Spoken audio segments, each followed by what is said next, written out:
तो एक तरफ जहां सभी देशों की नजरें भारत के वीटो पावर मिलने पर टिकी हुई थीं, वहीं दूसरी तरफ रूस, भारत और चीन ने मिलकर एक बहुत बड़ा खेल कर दिया।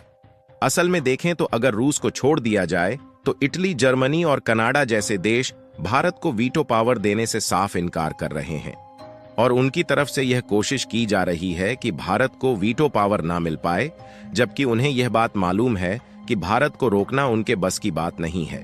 शुरुआत में तो अमेरिका भी चाह रहा था कि भारत को वीटो पावर ना मिले और उसकी कोशिश भारत को रोकने में ही थी, लेकिन अंत में आते आते अमेरिका ने भी भारत का समर्थन करना शुरू कर दिया। फिलहाल अमेरिका ने वीटो पावर को लेकर भारत का समर्थन करने की शुरुआत की। उसके पहले ही रूस, चीन और भारत ने मिलकर एक बहुत बड़ा खेल कर दिया और भारत के द्वारा उठाया गया यह कदम इतना बड़ा है कि इससे RIC एक्टिव हो चुका है, जिससे यूनाइटेड नेशन के पीछे पड़ने वाले देश अब RIC के पीछे पड़ने की होड़ में जुट चुके हैं। आखिर RIC क्या है और वीटो को लेकर रिसेंटली कौन सी ऐसी घटनाएं घटित हुई हैं जिससे RIC को एक्टिव करना पड़ा, इस वीडियो में सारी जानकारी हम आपको बताने वाले हैं। लेकिन आगे बढ़ने से पहले इस वीडियो को एक लाइक करके चैनल को सब्सक्राइब जरूर कर लीजिए, क्योंकि यह आपके लिए 1 सेकंड का काम है, लेकिन इससे हमारी काफी बड़ी मदद होती है। दरअसल इस समय वीटो पावर को लेकर खूब चर्चा हो रही है और दुनिया भर के कुछ देश कह रहे हैं कि भारत को वीटो पावर मिलनी चाहिए, तो कई देश कह रहे हैं कि भारत को वीटो पावर बिल्कुल भी नहीं मिलनी चाहिए। तो आखिरकार वीटो पावर ऐसी कौन सी चीज है जिसे पाने के लिए भारत पिछले कई साल से कोशिश कर रहा है और अमेरिका जैसे पश्चिमी देश हरगिज नहीं चाहते कि भारत को वीटो पावर मिले। असल में वीटो पावर का मतलब है कि कोई देश किसी प्रस्ताव को रोक सकता है, भले ही बाकी सभी देश उस प्रस्ताव को रोकने से मना करें। और अभी तक केवल अमेरिका, रूस, चीन, फ्रांस और ब्रिटेन जैसे 5 देशों के पास ही वीटो पावर है। इसीलिए अमेरिका और ब्रिटेन जैसे देश अपने आप को सबसे ताकतवर समझते हैं और जब कभी किसी भी देश की परिस्थितियों में उथल पुथल मचती है तो इनको जिन्हें सपोर्ट करना रहता है उनके खिलाफ दूसरे देश पर सैंक्शंस लगा देते हैं। अब भारत की अर्थव्यवस्था तेजी से बढ़ रही है और देश दुनिया में हमारा भारत एक मजबूत शक्ति के रूप में उभर रहा है। इसीलिए भारत UNSC यानी कि यूनाइटेड नेशन सिक्योरिटी काउंसिल में स्थायी सदस्य बनने की कोशिश काफी समय पहले से कर रहा है, क्योंकि अगर ऐसा होता है तो भारत को भी वीटो पावर मिल जाएगी और भारत को भी महाशक्ति बनने से कोई भी देश नहीं रोक सकता। लेकिन यहाँ पर ज्यादातर यूरोपीय देश के साथ साथ इटली, जर्मनी और जापान ये बिल्कुल भी नहीं चाहते कि भारत को वीटो पावर मिले और भारत यूनाइटेड नेशन का सदस्य बने, क्योंकि जर्मनी और जापान दुनिया की तीसरी और चौथी सबसे बड़ी इकोनॉमी वाले देश है, जबकि भारत का नंबर 5वें स्थान पर आता है।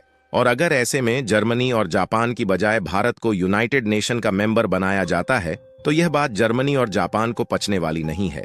इसलिए भारत की टांगें खींचने में इनके द्वारा कोई भी कसर नहीं छोड़ी जा रही है और हम लोगों को यह बात अच्छे तरीके से मालूम चल चुकी है।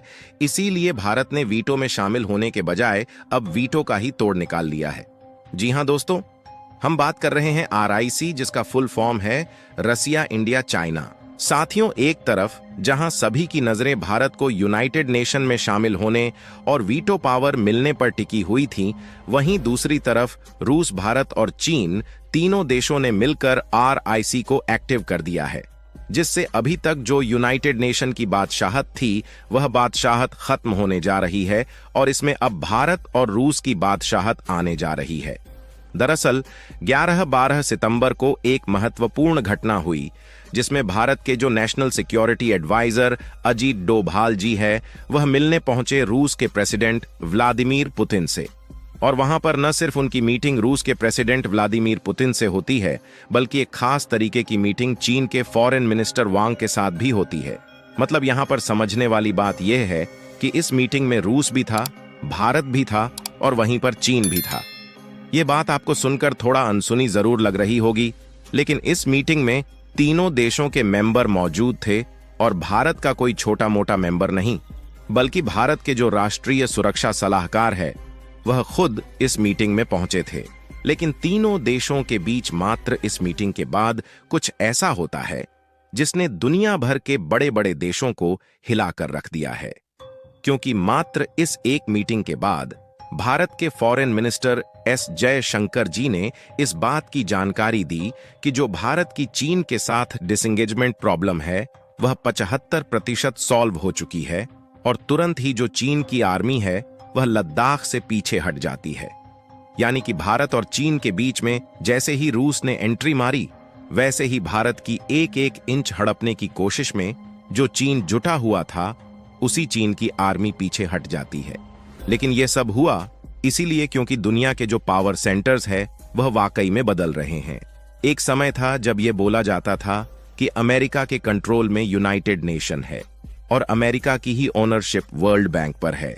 यहां तक इनका कंट्रोल IMF यानी कि इंटरनेशनल मॉनेटरी फंड पर भी है। मतलब आने वाले समय में अमेरिका ही एक ऐसा देश होगा जो कि अपनी मुट्ठी में सभी देशों को लेकर आगे बढ़ेगा। लेकिन रूस यूक्रेन युद्ध के बाद से अब वाकई में पावर सेंटर बदलते हुए देखे जा रहे हैं और जो पावर है वह भारत के हाथों में आता हुआ देखा जा रहा है। और जो कंट्रोल वेस्टर्न कंट्रीज के पास है वह कंट्रोल अब एशिया में शिफ्ट होना शुरू हो चुका है। आप इस रिपोर्ट को देखिए जो कि मिनिस्ट्री ऑफ एक्सटर्नल अफेयर्स की तरफ से नवंबर 2021 में रिलीज किया गया है, जिसमें आप देख सकते हैं कि 3 देशों के फॉरेन मिनिस्टर बैठे थे एक तगड़ी मीटिंग के लिए, जिसमें रूस भी था, चीन भी था और भारत भी था। और तीनों देशों के कॉम्बिनेशन देखने में भले ही आपको अजीब लग रहा है, लेकिन यह तीनों देश मिलकर एक ऐसा ट्रिलेटरल ग्रुप बनाते हैं जिन्हें RIC के नाम से जाना जाता है।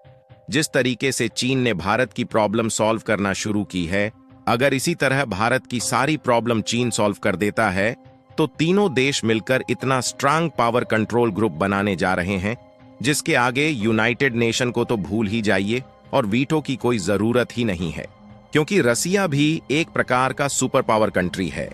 लेकिन वेस्टर्न कंट्रीज ने जिस तरीके से इस पर सैंक्शंस लगाया और यूक्रेन से युद्ध के दौरान रसिया के खिलाफ यूक्रेन का साथ दिया, उससे रूस लगभग पूरी तरह से अपाहिज हो चुका है। इसलिए रूस को खड़े होने के लिए जरूरत है बैसाखी की, और रूस की बैसाखी के रूप में भारत काम कर रहा है। और भारत जैसे ही रूस की बैसाखी बना वैसे ही भारत, रूस और चीन तीनों देश एक साथ मिल चुके हैं। आपको बता दें कि दुनिया की सबसे बड़ी पॉपुलेशन वाला देश है भारत, और चीन जिसे मैन्युफैक्चरिंग हब के रूप में माना जाता है। इन दोनों देशों के साथ अब मिल चुका है दुनिया का सबसे बड़ा देश रूस, जो कि टेक्नोलॉजी के मामले में काफी ज्यादा माहिर है। और सबसे पावरफुल मिलिट्री अगर किसी देश की है तो वह रूस की है। और तीनों देशों के मिलने के बाद दुनिया की 40% आबादी इसी RIC ग्रुप के अंतर्गत आ जाती है। और जिस तरीके से RIC ने दुनिया भर के देशों का ध्यान अपनी तरफ खींचा है, इससे UNSC और वीटो पावर का काट मिल चुका है। क्योंकि जिस समय UNSC बना था उस समय दुनिया की सबसे तेज बढ़ती हुई इकोनॉमी किसी और देश की थी, लेकिन इस समय दुनिया की सबसे तेज बढ़ती हुई इकोनॉमी भारत की है। फिलहाल आप लोगों का RIC के बारे में क्या सोचना है, अपनी राय कमेंट में जरूर बताएं। और पावर सेंटर्स का जो कंट्रोल एशिया की तरफ शिफ्ट हो रहे हैं, उसके लिए वीडियो को एक लाइक करके अपने मित्रों तक शेयर जरूर